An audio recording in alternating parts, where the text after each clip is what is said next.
नमस्कार प्यारे बच्चों, आपका स्वागत है इस YouTube चैनल पर।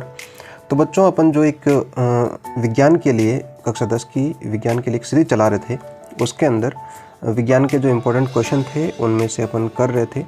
अभी तक बच्चों अपन ने चैप्टर नंबर आपका 5वां और चैप्टर नंबर आपका 6वां, दोनों चैप्टरों के अपन ने जो इम्पोर्टेंट आपके विकल्पात्मक जो क्वेश्चन होते हैं, ऑब्जेक्टिव टाइप क्वेश्चन होते हैं, उनको अपन कर चुके हैं।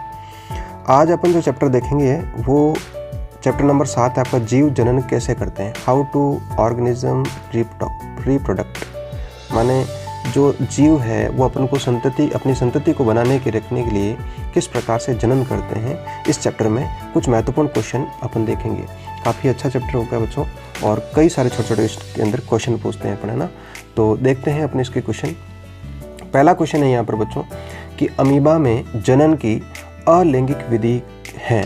ठीक है, मतलब आपको ये पूछना चाह रहा है कि अमीबा में जो जनन होता है वो किस अलैंगिक विधि द्वारा होता है। यहाँ पर एक शब्द आया बच्चों, सबसे पहले तो ये समझते हैं कि एक तो अलैंगिक आया और एक लैंगिक आया है, ठीक है ना। तो यहाँ पर इनमें भी अलग अलग होता है बच्चों। जब लैंगिक जनन की बात करते हैं तो उसमें नर और मादा, ठीक है ना, तो वो दोनों के अपन बात कर सकते हैं, दोनों का सहयोग होता है, उसके साथ उनके सहयोग से जीव का निर्माण होता है, ठीक है ना। जबकि अलैंगिक में इस प्रकार का नहीं है कि नर और मादा दोनों के सहयोग की आवश्यकता नहीं है। नर का भी अलग विधि से हो जाएगा उसी विधि से, और उसी विधि से आपका मादा का हो जाएगा। तो ये अमीबा का पूछ रहा है। तो यहाँ पर बच्चों ध्यान रखना है कि अमीबा का बात करें तो विखंडन से भी होता है और बहुविखंडन से भी होता है। उसका कारण है बच्चों, कारण की बात करें बच्चों तो विखंडन जो है, जब अमीबा को उपयुक्त आपको परिस्थितियां मिलती है तो वो विखंडन से करता है। जब आपको उसकी उपयुक्त परिस्थिति नहीं मिलती है तो उस समय बहुविखंडन से अपना जनन करता है। तो यहाँ पर आपके ऑप्शन जो है ए और बी आपके दोनों हो जाएंगे। बात करें और भी जनन की विधियों से, अलैंगिक जनन की विधियों से, तो यहाँ पर एक पूछा जाता है बच्चों कि बीजाणुओं द्वारा जनन जो है वो किस में होता है। तो आपको याद रखना है मौस में होता है, ठीक है। मौस में आपका जनन किससे होगा? बीजाणुओं द्वारा।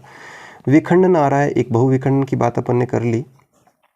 इसी के साथ में जैसे बात करें अपन, जैसे प्लाज्मोडियम होता है, ठीक है ना, तो उसमें भी आपका क्या होता है बच्चों? बहुविखंडन होता है। जो मलेरिया का आपको पता उत्कारक होता है, ठीक है, उसमें बहुविखंडन होता है। मुकुलन की बात करें, एक अलैंगिक की बहुत इंपॉर्टेंट विधि है बच्चों, अलैंगिक विधि की, अलैंगिक जनन की। तो इसमें जो मुकुलन द्वारा जनन जो है, एक तो आपको याद रखना है हाइड्रा का, ठीक है, और एक होता है बच्चों प्लेनेरिया। ये दोनों इंपॉर्टेंट है, अच्छे से याद रखना, हाइड्रा और प्लेनेरिया, मुकुलन विधि से, ठीक है। अगला आपका क्वेश्चन है कि मादा मानव में निषेचन जो है वो कहाँ होता है, ठीक है। निषेचन का मतलब है ये बच्चों कि एक तो आपका नर युग्मक की बात करूं जिसको अपन शुक्राणु बोलते हैं, ये भी आपसे थोड़ा सा ज्ञान में होना चाहिए कि नर युग्मक जो है वो क्या कहलाता है? शुक्राणु। और मादा युग्मक जो है वो क्या कहलाता है बच्चों? अंडाणु कहलाता है, ठीक है। तो जब नर और मादा युग्मक दोनों जिस जगह पर मिलते हैं वहाँ पर निषेचन की प्रक्रिया होती है, और वहाँ पर क्या बनता है बच्चों? युग्मनज बनता है, ठीक है, जाइगोट बनता है। शुरुआत के अंदर पूछ सकते हैं आपको, युग्मनज में जो कोशिकाओं की संख्या है, नंबर ऑफ सेल जो है वो कितना होता है बच्चों? 1 होता है, ठीक है। तो मादा मानव में अपन को निषेचन पूछ रहा है। तो निषेचन जो है बच्चों, यदि बात करें, मैं आपको डायग्राम बनाकर बताऊँ तो इस प्रकार से, जैसे ये आपका मादा जनन तंत्र का ये डायग्राम बता रहा हूँ मैं इस प्रकार से। तो ये फेलोपियन नलिका होती है बच्चों, ये फेलोपियन, यहाँ आपसे क्या होते हैं? अंडाणु होते हैं, और वो यहाँ से उत्सर्जित होकर यहाँ आते हैं, ठीक है। जब योनि के सर्विक्स भाग पर जो आपके शुक्राणु छोड़े जाते हैं, तो यहाँ से जो शुक्राणु हैं वो यहाँ मिलते हैं, और इस फेलोपियन, ये जो नलिका है, इस नलिका को बोलते हैं बच्चों फेलोपियन नलिका। क्या बोलते हैं? फेलोपियन नलिका। और यहाँ पर अंडाणु और शुक्राणु दोनों आपस में मिलते हैं, माने निषेचन होता है, और इस प्रक्रिया की जो ये जगह है, ये स्थान पूछा जाता है, तो ये कौन सी हो जाएगी बच्चों? फेलोपियन नलिका हो जाएगी, ठीक है। तो मादा मानव में निषेचन कहाँ होता है? फेलोपियन नलिका में होता है, ठीक है। अगला क्वेश्चन की बात करें तो इसमें लिखा है बच्चों कि कौन सा भाग मानव में मादा जनन तंत्र का भाग नहीं है। यहाँ पर देखो, अच्छे कई बार सवाल में अपन बच्चों पढ़ने में गलती कर देते हैं, यहाँ वो पूछ रहा नहीं है, ठीक है ना। तो कौन सा नहीं है? तो हमेशा आपको ध्यान रखना है, मादा जनन तंत्र के और नर जनन तंत्र के, दोनों के जनन तंत्र के अंगों के नाम याद रख लो बच्चों, ठीक है। अंडा से आपका मादा का भाग है, ठीक है, गर्भाशय भी मादा का भाग है। डिम अंडवाहिनी, अंडवाहिनी मतलब इस नली को अपन क्या बोलते हैं बच्चों? अंडवाहिनी, ये भी मादा का है। और बात करें, ये आपका जो है ये भी मादा का है, योनि जो है वो मादा का है, बग जो है ये भी आपका किसका है, मादा का है। ठीक है, एक छोटी सी संरचना होती है यहाँ पर, उसी को अपन क्या बोलते हैं, भग बोलते हैं। योनि के सर्विक्स भाग के ऊपर जो होती है संरचना उसको अपन भग बोलते हैं। तो बात करें ए, बी और आपका ये आपका डी ऑप्शन और आपका एच और ये आई, ये सारे के सारे मादा जनन तंत्र के भाग हैं। ठीक है ना बच्चों, ऐसे याद हो जाएगा। इसी क्वेश्चन के अंदर मैंने आपको पूरा कंप्लीट ले लिया। ठीक है, और बात करें शुक्रवाहिका या शुक्र नली, ये नर जनन तंत्र का भाग है बच्चों। वृषण भी जो है, वृषण की एक जोड़ी होती है बच्चों, ये भी नर जनन तंत्र का भाग है। शुक्राशय जहाँ पर शुक्राणु स्टोर होते हैं उसको अपन क्या बोलेंगे, स्टोर का मतलब जहाँ शुक्राणु इकट्ठे होते हैं। ठीक है, उसको शुक्राशय बोलते हैं। ठीक है, अधिवृषण ये भी आपका जो है नर जनन तंत्र का भाग है। तो इस क्वेश्चन में आपके 2 क्वेश्चन शामिल हो गए, मादा जनन तंत्र और नर जनन तंत्र।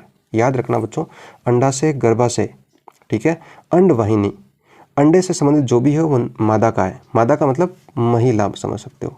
ठीक है, और नर का मतलब आप ऐसे बोल सकते हो, आदमी बोल सकते हो। ठीक है, ऐसे समझ जाओगे। तो ये हो गया आपका। एक आगे क्वेश्चन, बहुत इंपॉर्टेंट क्वेश्चन है बच्चों, आपकी परीक्षा में पूछा जा सकता है कि नर हार्मोन कौन सा है। क्या पूछ रहा आपने से कि नर हार्मोन कौन सा है। तो यहाँ पर जो हार्मोन दे रखे हैं बच्चों, टेस्टोस्टेरोन, प्रोजेस्टेरोन, एस्ट्रोजन और ऑक्सीटोसिन। तो नर हार्मोन जो है बच्चों वो है आपका टेस्टोस्टेरोन। ठीक है ना, याद रखना अच्छे से कि नर हार्मोन कौन सा है, टेस्टोस्टेरोन। एक बात करें तो एस्ट्रोजन वो होता है बच्चों मादा हार्मोन, ये आपको साथ साथ में इंक्लूड करना है। ठीक है, तो नर हार्मोन जो है वो टेस्टोस्टेरोन हो जाएगा और एस्ट्रोजन जो है वो मादा हार्मोन है। कौन सा है बच्चों, मादा हार्मोन। अच्छे से याद रखना, ये क्वेश्चन इंपॉर्टेंट है, पूछा जा सकता है। हो सकता है आपकी अर्धवार्षिक परीक्षा में भी इस प्रकार का क्वेश्चन आ जाए। अगला क्वेश्चन है कि नर युग्मक एवं मादा युग्मक के संलयन से क्या बनता है। तो मैंने आपको ऊपर अभी बताया था, उससे बच्चों युग्मनज बनता है। इंपॉर्टेंट है ये भी। ठीक है, जिसको जाइगोट बोलते हैं। क्या बोलते हैं बच्चों, जाइगोट। तो युग्मनज बनता है और इसमें नंबर ऑफ सेल माने कोशिकाओं की संख्या जो है वो कितनी होती है, 1 होती है। बाद में ये बढ़ती जाती है। ठीक है, तो इंपॉर्टेंट है कि नर युग्मक एवं मादा युग्मक के संलयन से युग्मनज बनता है। चलते हैं आगे वाले क्वेश्चनों पर। अगला क्वेश्चन है बच्चों कि पराग कोश में होते हैं। देखो ये पराग कोश जो है वो पुष्प का भाग है। ठीक है, जब आप पुष्प को देखोगे तो वहाँ पर पराग कोश का एक अंग है, वो अपन देख सकते हैं। तो ये बोले पराग कोश में क्या होते हैं, बाह्य दल। बाह्य दल क्या होता है बच्चों, जैसे जो भी आपका फूल होता है उसका जो बाहर वाला भाग होता है उसको अपन बाह्य दल बोलते हैं। अंडाशय, ये आपका यहाँ पर अंडाशय होता है। जो बात करें जब फूल में देखोगे यहाँ पर इस जगह अंडाशय होता है। ठीक है, अंडप इसको बोलते हैं। और परागकण, परागकोश में क्या होंगे बच्चों, परागकण होंगे। ठीक है, किस रचना द्वारा गर्भस्थ भ्रूण माता से पोषण करता है। Important question. ये बोल रहा है कि जब बच्चा माँ के पेट में होता है या माँ के गर्भाशय में होता है तो उसको पोषण की प्राप्ति कैसे होती है। और अपन जानते हैं कि कोई भी जीव जो है पोषण के बिना जीवित नहीं रह सकता, इसका मतलब पोषण प्राप्त करता है वो, तो वो कहाँ से प्राप्त करता है। तो बात करें बच्चों रुधिर वाहिनी, तो बच्चों कभी भी रुधिर वाहिनी से पोषण प्राप्त नहीं करता है। रुधिर वाहिनी का मतलब है जो अपनी नसें होती है ना, जिसमें ब्लड फ्लो होता है। ठीक है, रुधिर वाहिनी नहीं हो सकता। अंडवाहिनी, बच्चों अंडवाहिनी में भी नहीं हो सकता, क्योंकि वहाँ तो क्या हुआ था, निषेचन हुआ था। निषेचन के बाद में बच्चों हमेशा जो आपका भ्रूण है वो गर्भाशय से चिपक जाता है। ठीक है, गर्भाशय से चिपक जाता है। आमाशय, ये तो बच्चों बिल्कुल ही गलत है, ये तो आपका पाचन तंत्र का भाग है, तो ये तो जनन तंत्र में आएगा ही नहीं। अब बचता है आपका गर्भनाल। ठीक है, इंपॉर्टेंट है आपका गर्भनाल। ये बच्चों महिला के अपरा से जुड़ा होता है। अपरा मतलब अपन बोलते हैं नाभि। ठीक है, नाभि से जुड़ा होता है। तो अच्छा सवाल है ये आपका। ठीक है, एक क्वेश्चन साथ में पूछ सकते हैं कि मनुष्य में गर्भ की अवधि क्या होती है। तो आपको याद रखना है 40 सप्ताह।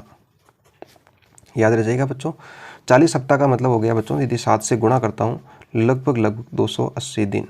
ठीक है ना, किसी में कम ज़्यादा हो सकती हैं, बाकी आदर्श स्थिति की बात करें तो 280 दिन हो जाएंगे। ठीक है बच्चों, आगे का क्वेश्चन देखते हैं। प्रश्न संख्या 9 है, बोले एक ही जीव में नर एवं मादा जननांगों का पाया जाना क्या कहलाता है। तो बच्चों यदि एक ही जीव के अंदर नर एवं मादा जननांग दोनों पाए जाए तो उसको या तो अपन बोलेंगे उभयलिंगी। क्या बोलेंगे बच्चों, उभयलिंगी या द्विलिंगी बोलेंगे। ठीक है, अच्छी खाली जगह है, याद रखना आपको। ठीक है, यहाँ पर एक क्वेश्चन है कि 2 ऐसे जीव जिनका जनन जो है वो अच्छा एक आपको बता दूं, चलो एक लिंगी की बात कर लेंगे। 2 ऐसे जीव जिनका जन्म जो है पुनरुत्थ भवन द्वारा होता है। पुनरुत्थ भवन का मतलब है कि किसी भी जीव के, जैसे मान लो मैं आपको बात करूं, हाइड्रा की बात करूं, तो ये इस प्रकार से यह हाइड्रा होता है, ठीक है। तो क्या होता है, जैसे बच्चों ये मान लो ये इसका कट गया भाग, अब इस भाग ये कट के अलग हो गया, अब इस भाग से नया जीव उत्पन्न हो जाएगा, ठीक है। इसको बोलते हैं पुनरुत्थ भवन। तो याद रखना आपको, एक तो हाइड्रा याद रखना है और दूसरा आप प्लेनेरिया याद रख लो, ठीक है। बहुत अच्छा क्वेश्चन है आपका ये, ठीक है। और अपने से पूछ सकता है, इसमें से मैंने आपको एक्स्ट्रा ले लिया कि एकलिंगी पादप कौन कौन से हैं, तो याद रखना है पपीता और कद्दू एकलिंगी पादप, ठीक है। इसमें या तो नर और मादा अलग अलग होंगे, ठीक है। द्विलिंगी पादप की बात करें तो ट्यूलिप या सूरजमुखी होता है, ठीक है। और एक अच्छा क्वेश्चन ये भी कि आवर्तबीजी पादपों में निषेचन जो है वो द्विनिषेचन होता है। कौन सा निषेचन होता है बच्चों? द्विनिषेचन होता है, ठीक है। तो ये आपको याद रखना है। अब आवर्तबीजी थोड़ा सा बता देता हूँ मैं। आवर्तबीजी और एक अनावर्तबीजी होता है। आवर्तबीजी में बच्चों जो आप बीज देखते हो उसके ऊपर खोल होता है किसी भी, और जैसे मान लो चने की बात करूँ, ठीक है, तो एक गेहूँ की बात कर लें तो गेहूँ अनावर्तबीजी है, चना जो है आवर्तबीजी है, ठीक है बच्चों। तो कोशिश मैंने ये की कि इस चैप्टर में जो भी इंपॉर्टेंट क्वेश्चन है उनको लेने की कोशिश की है। आशा करता हूँ कि ये जो क्वेश्चन है वो आपको आपकी जो परीक्षा है उसमें आपको सहायक सिद्ध करेंगे। तो मिलते हैं इसके सेकंड पार्ट में, तब तक के लिए धन्यवाद। जय हिंद, जय भारत। इस वीडियो को अपने दोस्तों के साथ में ज़रूर शेयर करें तो उनको भी कम से कम उनका लाभ मिल सके, और विज्ञान में कम से कम आप, मैं तो ये चाहता हूँ कि आप पूरे में से पूरे मार्क लेके आएँ, ठीक है ना। लेकिन यदि किसी से नहीं हो पा रहा है, जहाँ पर टीचर्स की कमी है, कम से कम वो पास ज़रूर हो, ठीक है। ये मेरा उद्देश्य है। धन्यवाद पुनः।